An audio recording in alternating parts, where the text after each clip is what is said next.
Assalamualaikum warahmatullahi wabarakatuh. My name is Muhammad Fadi Ismail bin Zulkifli, and for my pair works is Ahmad Fikri bin Ahmad Kamal. The movie that I choose for our video critics is Superstore Season 6 2020. After that is the synopsis. The synopsis is the management and associate are juggling their responsibility, client problem, and one another. Some workers go to work in effort to improve their life, while others will stop at nothing to achieve success. Hello, I am Ahmad Fikri and I'm gonna talk about the cast of the series that we chose, which is the Superstore Season 6 in 2020. Created by Justin Spitzer, the series continues to follow a group of employees working at the Cloud9, a fictional big box store in St. Louis, Missouri. For the cast of the series, it is played by 7 main characters. Mark McKinney plays the role as Plant Sturgis, Kaliko Kauhi as Sandra, Colton Dunn as Carrot McNeil, Nicole Sakura as Cheyenne Thompson, Nico Santos as Matthew Fernando, and last but not least, Ben Feldman as Jonas Sims. There are 6 excerpts that we portray, negative and positive incident. Excerpts video 1, 2, and 3 will be explained by me, while excerpt video 4, 5, and 6 will be explained by my partner, Faris Ismail. So, without further ado, let's get started. What? Oh, he's just surprising me with a visit this weekend. You seem more excited about the fruit. Yeah, well, the truth is I'm planning on ending things with Brian. I just thought I had a couple more weeks before I had to deal with it, but looks like it's dump o'clock. It's tough, you know? Normally I would just tell him I'm no longer stimulated by him mentally or physically, but Brian's such a good guy. He deserves better. I just want him to look back and think, you know, that was nice. Excerpt 1 displays a small talk between Dina and Garrett. When Dina and Garrett are at work, they engage in idle chatter. Both of them are having difficulty maintaining eye contact with one another while they are talking. This shouldn't be done, since making eye contact helps both of them to improve understanding, and improving understanding can significantly improve communication between two people. As a result of this excerpt, when Dina and Garrett make eye contact with one another, it helps to express the message that she is trying to convey to Garrett more effectively. Straight. Yeah. Glenn. Sorry, one sec. I'm on the phone with a fancy hair salon. Okay. Yes, but it just needs to be, groundbreaking. Well, you're the expert, Trinity. You tell me. Okay, no, that's good. All right, I'll see you soon. Love you. Sorry, that was strange. I'm a little nervous. Love you. Bye. What's up? Lowell was just saying that he wants the store to be more hands-on, and I just worry that his ideas might be slightly fully whack. Okay, look. Lowell's methods may seem strange, but that's because we're not on his level intellectually.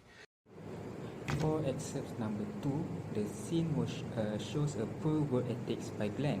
Glenn Sturgis, the co-store manager, using the telephone during office hours for personal concerns to convey his order to the owner of the hair salon. These excerpts represent a lack of working ethics. During working hours, Glenn should refrain from using the phone for his own personal business. Because he makes inappropriate use of the telephone, it could be considered a barrier to communication on his part. It is clear that Glenn was more concerned about his hair than he was about the task he was doing. Due to Glenn's distraction by the phone, Cheyenne will have to wait a few minutes before they can discuss about the issue of work. For the recommendation, Glenn needs to communicate well with his subordinate and uphold good work ethics in the workplace.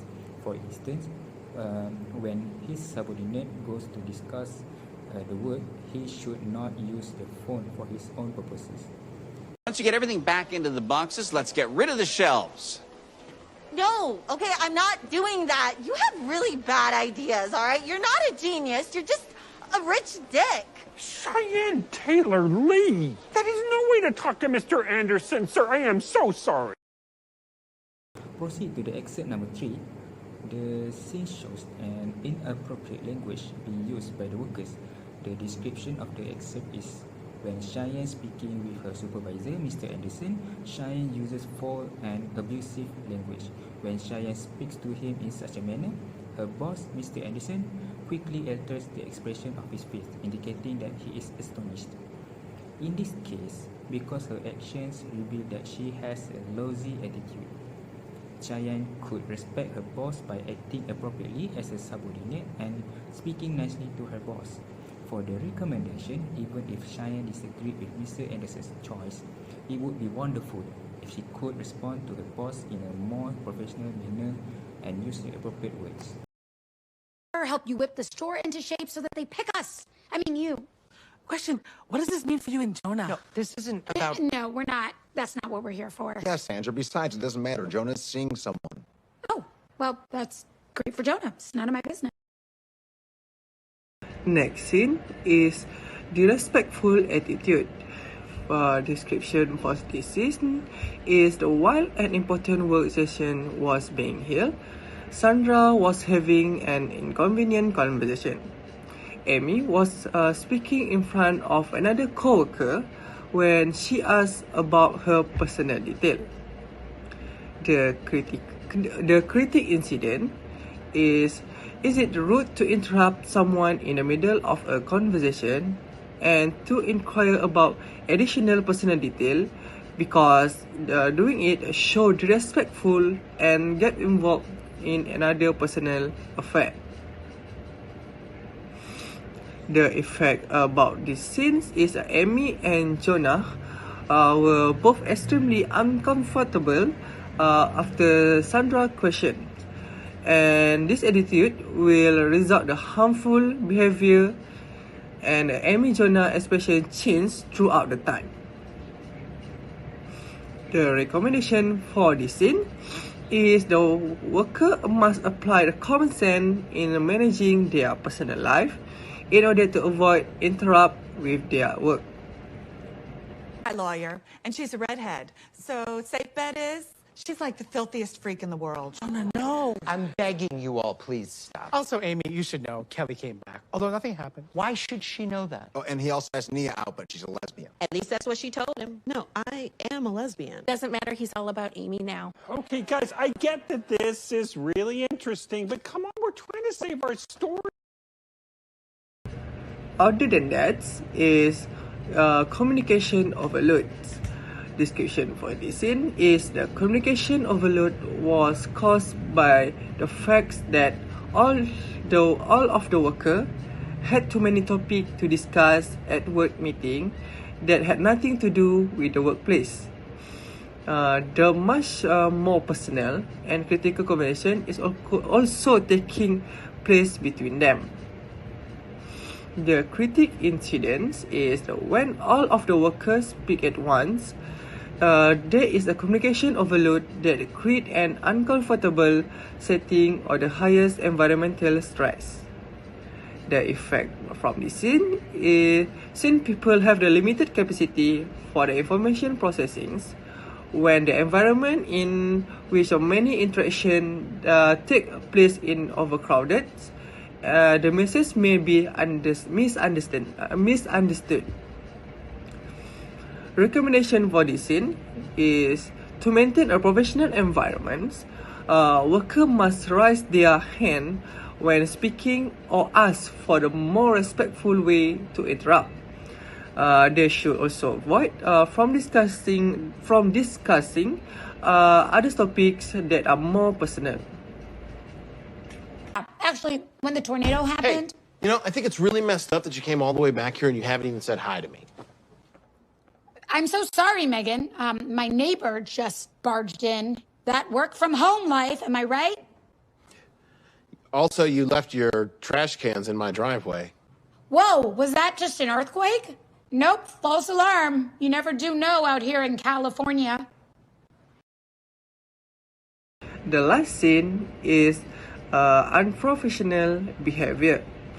Description for this scene is the when a carrot unexpectedly and without any permission barked into the office and began chatting aggressively and shouting over her. Amy was on the phone.